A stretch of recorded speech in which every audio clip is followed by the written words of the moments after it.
Many crimes are like a story, with beginnings, climaxes, and conclusions, but some others apparently do not continue this structure, creating stories without a conclusion or ending. That's why today I bring you 5 cases that hide behind them a great mystery that to this day have not been solved. So you can be the one to draw the best conclusions. Riker Webb. In the small town of Troy Town, located in the northwest of the state of Montana, United States, a mysterious event took place on Friday, June 3, 2022. On this day, Riker Webb, a boy of only 3 years old, disappeared under perplexing circumstances, plunging the community into an intensive search that created an enduring enigma. The story begins when Riker was playing in the backyard with his dog. However, the typical curiosity of a child his age led him to venture into the nearby forest surrounding his home. At that moment, his father was performing maintenance on the car and briefly entered the house, unaware of his son's decision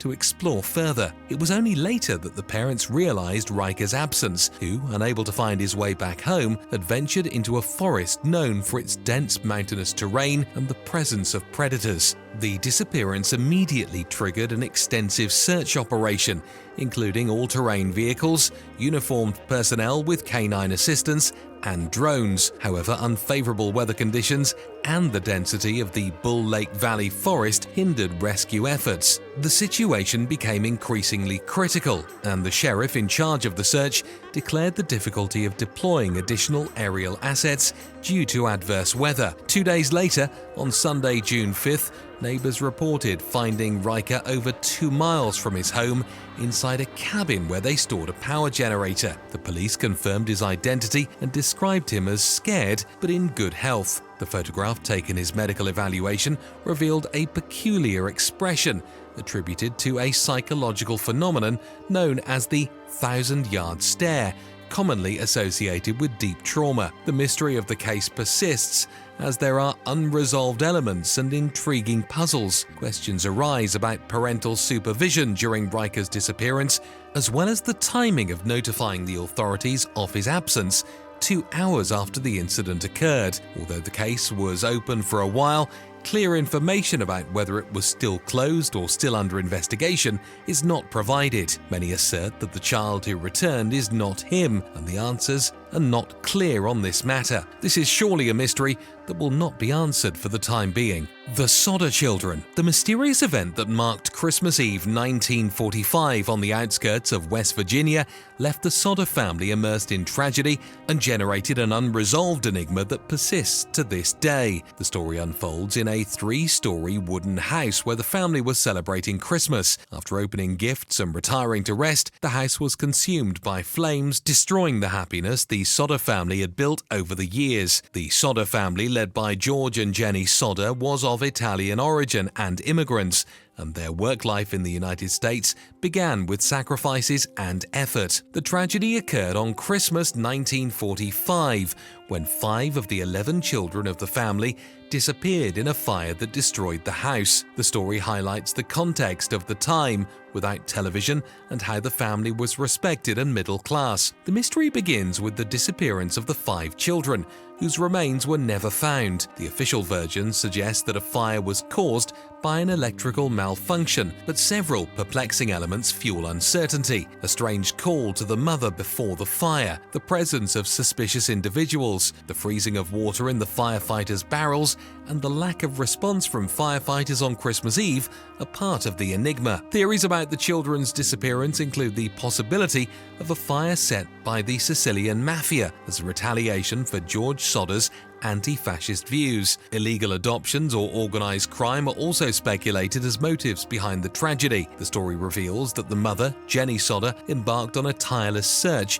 even hiring a private investigator and a pathologist to explore the site where the house stood. The family's efforts to find answers continued for decades, with reported sightings in different cities, trips to investigate possible leads, and a reward offered. However, each clue led to disappointments, and the truth behind the children's disappearance remains elusive. The narrative highlights the family's persistence in their struggle against accepting the tragedy and their constant search for the truth. This story concludes with Jenny Sodder's death in 1989 without having found definitive answers. Despite the lack of results, the family continues to maintain hope, and the search, as demonstrated by Sylvia's daughter's fulfilled promise, who died in 2021, not to let the story be forgotten. The location, the day, the event, and the persistent quest for answers create a compelling narrative that remains an unsolved mystery in the Sodder family's history. The Black Dahlia. The Black Dahlia case is one of the most notorious and mysterious unsolved crimes in US history. The fateful event took place in Los Angeles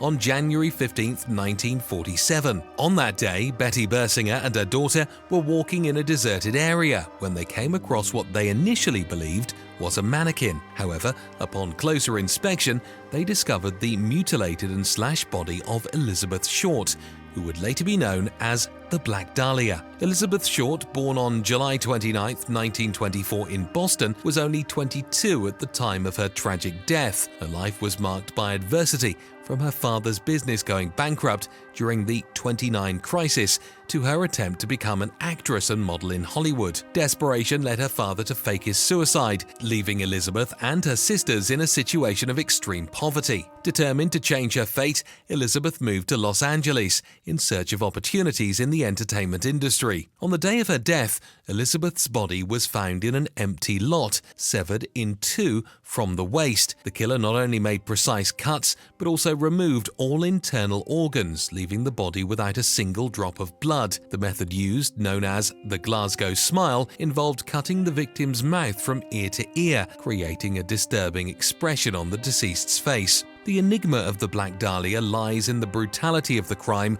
and the lack of resolution. Despite the efforts of the police and the numerous suspects interviewed, the case remains unsolved to this day. Over 400 men were considered suspects, including the owner of a bar where Elizabeth used to frequent, Mark Hansen. However, no charges were successful, and Hansen was ruled out as a suspect. An intriguing theory arises from Steve Hoddle, who claimed that his father, George Hoddle, was responsible for the murder. George Hoddle, a doctor with surgical knowledge, was a suspect in his time but was never convicted. The evidence collected by Steve Hoddle, including photographs and details of his father's life, has contributed to speculation about George Hoddle's possible connection to the crime. David Guerrero. The case of the boy painter of Malaga is a mystery that has intrigued society since the late 80s.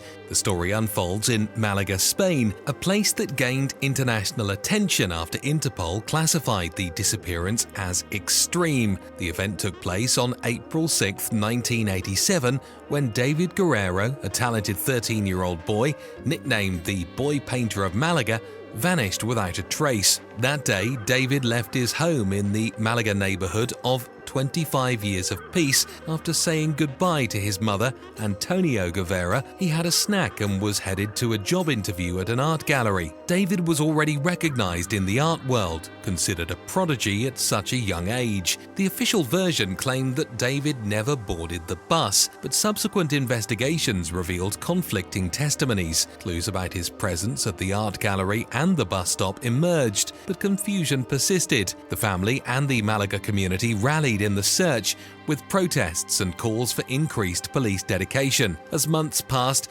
theories about the disappearance multiplied. Rumors of sightings in Portugal surfaced, leading to a series of fruitless investigations. The account of a Swiss tourist, Rudolf, linked to a napkin found in a hotel, fueled the idea of a possible kidnapping. In 1990, a hotel waitress revealed that she had found the napkin 3 years earlier but had discarded it. The theory of kidnapping to exploit David's artistic talent gained strength, although no concrete evidence was found. In 2016, David was officially declared dead, but the family did not give up. In 2019, new developments rekindled the case. A schoolmate of David found a cartoon drawn by him in her mailbox, raising questions about how it got there. Additionally, the family received anonymous letters urging them to investigate previously unexplored leads, pointing to an individual named Gervasio associated with the art academy David frequented. Hypotheses range from kidnapping to exploit his talent to the possibility of a pedophilia network linked to the academy, to theories suggesting encounters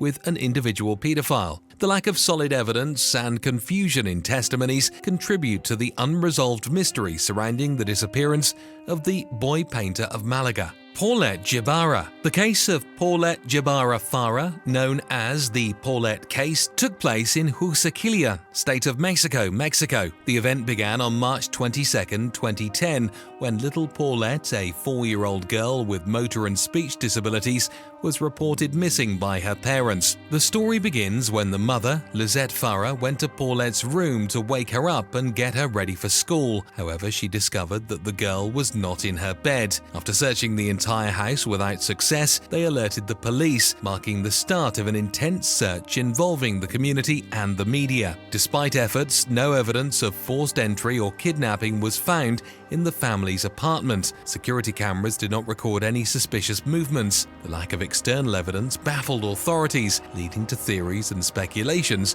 about Paulette's disappearance. During the search, media campaigns were launched and posters with Paulette's image were placed throughout the city. However, the speculation took a strange turn when the parents' statements began to contradict each other. Suspicions arose about the possibility that they were withholding information. Controversy identified when the nannies caring for Paulette were pointed out as possible culprits, suggesting that they might have kidnapped her and then covered up the tragedy. However, the nannies consistently denied any involvement and cooperated with the authorities. On March 30th, after days of fruitless searching, the prosecutor revisited the house with trained dogs. Surprisingly, they found Paulette's body in her own bed, wrapped in a black bag. The cause of death was determined as mechanical asphyxia due to nasal obstruction and thoraco-abdominal compression. The unresolved mystery lies in the circumstances in which Paulette was found. The question arises of how the girl's body could go unnoticed for so many days, despite searches and the presence of authorities in the house. Furthermore,